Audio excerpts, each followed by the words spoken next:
Salut à toi, j'espère que tu vas bien, que tu es en pleine forme et que tu es prêt à faire décoller ton business tout en faisant une différence. On est parti pour un nouveau podcast dont l'objectif, ça va être de voir comment faire décoller ton business. Je vais te partager une anecdote que je trouve intéressante. J'ai cherché une assurance. J'ai été sur Internet, comparateur de devis, et donc j'avais 6-7 entreprises qui se valaient entre elles pour à peu près les mêmes choses, mais le prix passait du simple au triple. Du coup, je me suis dit, bon, bien sûr, le prix est un point important, c'est ce que je vais regarder en premier, certes, mais j'ai quand même regardé quels sont les avis sur ces entreprises. Et en allant sur Internet, en cherchant une après une les entreprises, elles étaient tous à grand max 2,3, 2,4 sur 5 sur Google. Alors certes, c'est un marché qui est plus difficile que les autres, mais comment on peut être aimé de son client, tu vois? C'est quoi les clés pour toi pour se faire aimer de son client? C'est un bon sujet, les assurances, parce que j'ai aucune expertise sur le sujet. Il y a plein de choses qu'on peut faire clairement pour faciliter le fait d'être aimé par son client. Bon, déjà, petite parenthèse avant d'aller vers ça. Il y a deux choses que je vais dire. Je pense qu'il y a vraiment une question de stratégie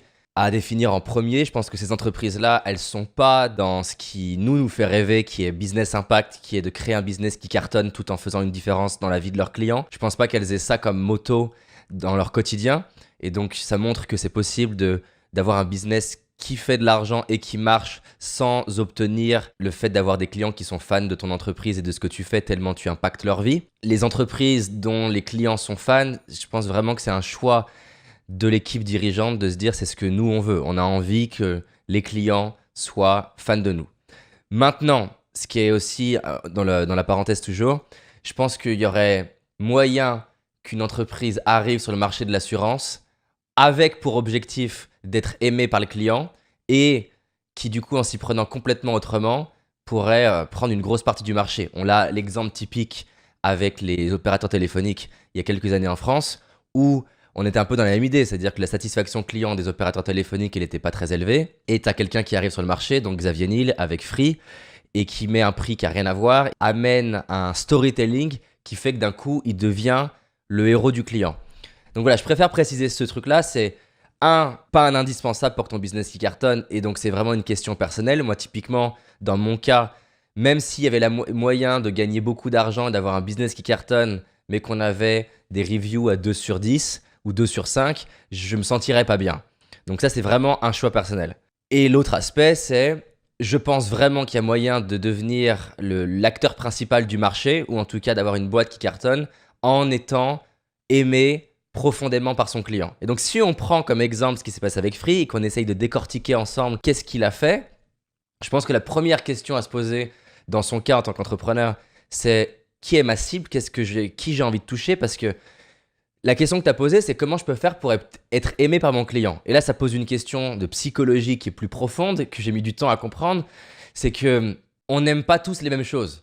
Donc du coup, ça va être difficile de savoir quoi faire pour être aimé par son client tant que j'ai pas profondément défini qui est mon client, qu'est-ce qui est important pour lui, c'est quoi ses désirs, ses frustrations, ses objections, les trucs qu'il dit à personne, ses fantasmes, les rêves qui sont même non avoués, comment il voit sa vie idéale, c'est quoi les douleurs qu'il vit au quotidien auxquelles il rêverait de pouvoir les éliminer. Tant que j'ai pas défini ça clairement, je vais avoir du mal à avancer vers la question de qu'est-ce que je peux faire pour qui m'aime. L'autre chose que j'ai envie de dire aussi, là, il va avoir deux gros positionnements différents quand même. Est-ce que je suis sûr comme Free, j'ai envie de toucher une grosse masse de personnes, ou est-ce que j'ai un positionnement qui va être plus restreint, en sachant que c'est pas parce que je restreins ma cible que j'ai pas un potentiel de business qui est énorme. Un bon exemple, même si c'est un exemple pour le coup très massif, Ikea, je crois qu'ils ont 17% de part de marché dans le monde du meuble, et pour autant, c'est les leaders du meuble. Donc, c'est pas parce que tu segmentes que pour autant tu vas pas être numéro 1 et avoir le plus gros chiffre d'affaires ou même le plus gros profit. Mais au-delà de ce que je viens de dire, c'est quand même pas la même chose de vouloir viser un positionnement comme Ikea qui reste malgré tout très grand public et vouloir se positionner sur le marché du meuble de luxe ou le meuble sur mesure ou le meuble en mode startup que tu pourrais designer avec ton application. Donc voilà, on va pas s'y prendre de la même manière. Typiquement Free, eux ce qu'ils veulent faire, c'est prendre une grosse part de marché, donc ils sont très dans la masse. Même si c'est la masse pour autant d'ailleurs, il y a deux types de business en gros. Tu as ceux qui vont se positionner dans rentrer relativement dans le statu quo, ce qui existe déjà, et pourquoi pas le faire beaucoup mieux. Et tu as un autre positionnement qui est très différent, qui consiste à être dans un business, on va dire, révolutionnaire, Révolutionnaire pas dans le sens innovant, mais dans le sens qui s'oppose à. Typiquement Revolut, et Revolut, ils ont d'ailleurs choisi leur nom pour ça, on n'est pas juste une banque qui fait très bien le travail, on n'est pas juste une banque qui est cool, on est aussi une banque qui assume de s'opposer au marché et de vouloir attaquer le marché. Et typiquement, quand Free il arrive, une des choses qui fait qu'il est aimé, c'est qu'il s'adresse à la typologie du marché qui aime ce qu'on va retrouver dans les équipes de foot. C'est-à-dire que tout le monde n'aime pas la compétition, voilà, typiquement. Et donc, tu as des gens qui vont pas être à l'aise avec ce côté « on veut détruire les autres ». Mais en revanche, tu as une partie des clients qui vont aimer soutenir leur équipe. Et donc, qui dit soutenir une équipe dit vouloir qu'elle gagne sur les autres. Donc, la philosophie globale là, que j'ai envie d'extraire, c'est qui est-ce que j'ai envie de toucher, même si au final, c'est très massif. Et la personne que j'ai envie de toucher, qu'est-ce qui la stimule en fait? Et c'est quoi la manière de communiquer qui va faire que derrière, elle va être très réceptive? Et typiquement, si moi je veux toucher ce qu'on pourrait parler dans les archétypes, l'outlaw, donc c'est le hors-la-loi. Donc typiquement, l'archétype du hors-la-loi, c'est quelqu'un qui va aimer ce qui sort de la loi. Et donc, tous les positionnements où tu vas communiquer avec ton client du type on fait ce qui est interdit, on fait ce qui n'a jamais été fait, ça va être excitant et stimulant pour cet archétype-là. Mais tant que j'ai pas défini qui j'ai envie de toucher et qu'est-ce qui est important pour ma marque, pour mon entreprise, ça va être difficile. Je vais prendre un exemple qui est du coup encore plus facile pour moi vu que c'est ce qu'on est en train de vivre ensemble. On a fait un mail pour parler d'une des conférences qu'on va faire et je suis sûr que ce mail-là, il va créer beaucoup plus de likability. Et donc, comment ça se fait? On a mieux défini dans ces derniers mois et dernières années, c'est quoi notre cible? On a mis des mots dessus, on l'a écrit.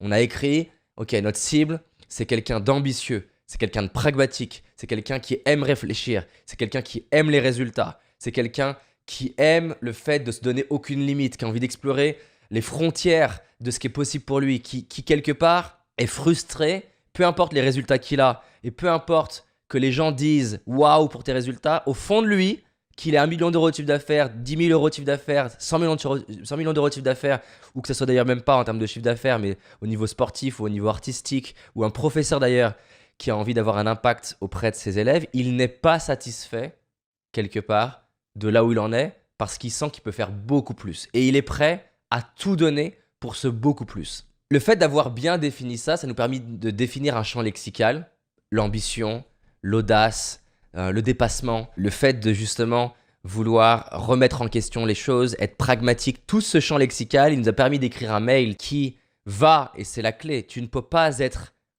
adoré sans être détesté. Donc, on a fait un travail profond sur qui on veut toucher, qui on veut servir. Ça nous fait vibrer de toucher qui.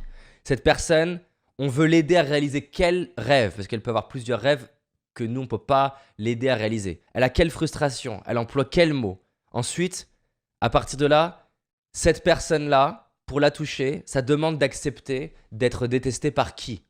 Ça nous a beaucoup aidé de clarifier.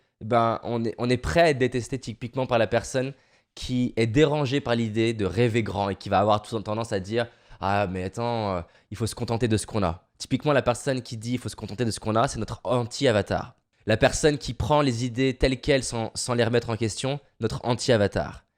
Notre personne qui veut juste faire de l'argent pour faire de l'argent et pas avoir un impact dans le monde, notre anti-avatar.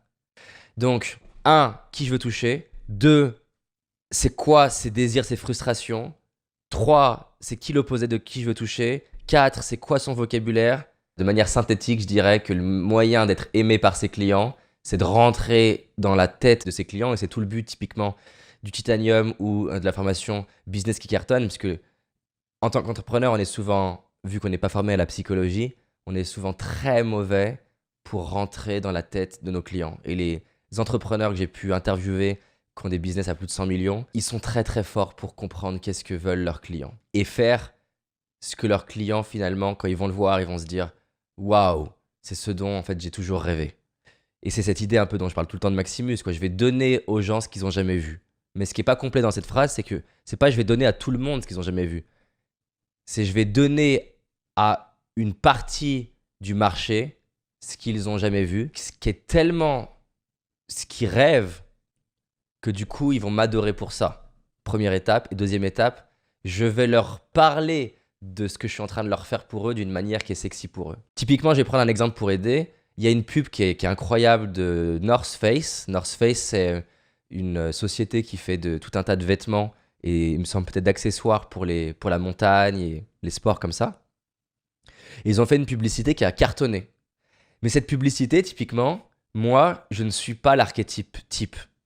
Même si je la trouve magnifique, la vidéo, et même si, forcément, j'ai un peu de cet archétype-là. Mais je pense que par rapport à des gens dont l'archétype, c'est le truc numéro 1, j'ai moins raisonné qu'eux. Donc la vidéo, elle est très simple. C'est une vidéo qui a été faite à partir de plein d'extraits vidéo de gens qui sont dans la cible. Donc North Face, l'archétype, c'est l'aventurier. La personne qui va au bout de ses limites, mais pas au bout des limites dans le sens d'un rêve, mais dans le sens au bout des limites physiques, au bout des limites de l'espace, explorer la planète, explorer le monde, explorer les sensations. Et donc tout le début de la vidéo, tu vois des gens qui vivent cette aventure, donc la personne qui monte un glacier, la personne qui monte une montagne, la personne qui fait du ski en descendant la montagne, mais en fait tu les vois les mains en sang, les doigts de pied en train de geler, en train de pleurer parce qu'ils sont en train de se demander s'ils vont mourir. Et ça monte comme ça crescendo jusqu'à la fin de la vidéo où ça va vers le sens de pourquoi ils font tout ça, ces gens-là, justement d'aventure, d'aller au bout de leurs limites, d'explorer le monde, d'explorer ces sensations-là. Et progressivement, tu passes de c'est dur à des sensations de dingue. Elle m'a touché la vidéo, mais par rapport à comment elle peut toucher quelqu'un dont c'est la cible, ça n'a rien à voir. Et typiquement, mes réactions physiques, moi, au début, c'était presque un peu plus du rejet parce que d'avoir les pieds qui sont à 2 doigts de geler, d'être à 2 doigts de la mort, je respecte ça et je me dis waouh, c'est héroïque, mais c'est pas ce que je rêve pour moi. Et donc, typiquement, c'était malin de leur part parce que moi, ils m'ont pas donné envie d'acheter North Face, mais je pense que pour la personne qui se lève le matin et qui, même si pour le coup, il y a plein de gens qui adorent North Face, qui vont jamais oser aller jusque-là. Et c'est d'ailleurs tout le paradoxe du branding. C'est que tu n'as pas besoin de vouloir être prêt à aller jusqu'à l'extrême, mais tu fantasmes d'aller à l'extrême. Typiquement, dans notre archétype, on va avoir l'archétype du héros de manière très forte. La personne, elle n'a pas besoin qu'elle aille réellement devenir numéro 1 dans son sport, mais elle fantasme d'être numéro 1 dans son sport. Elle n'a pas besoin d'être prêt à aller sur Mars, mais elle fantasme peut-être d'être le genre d'entrepreneur qui pourrait créer ça pour le monde. Et donc c'est ça le paradoxe, c'est qu'elle n'a pas besoin qu'elle le fasse réellement, mais c'est qu'est-ce qui l'a fait fantasmer au fond d'elle.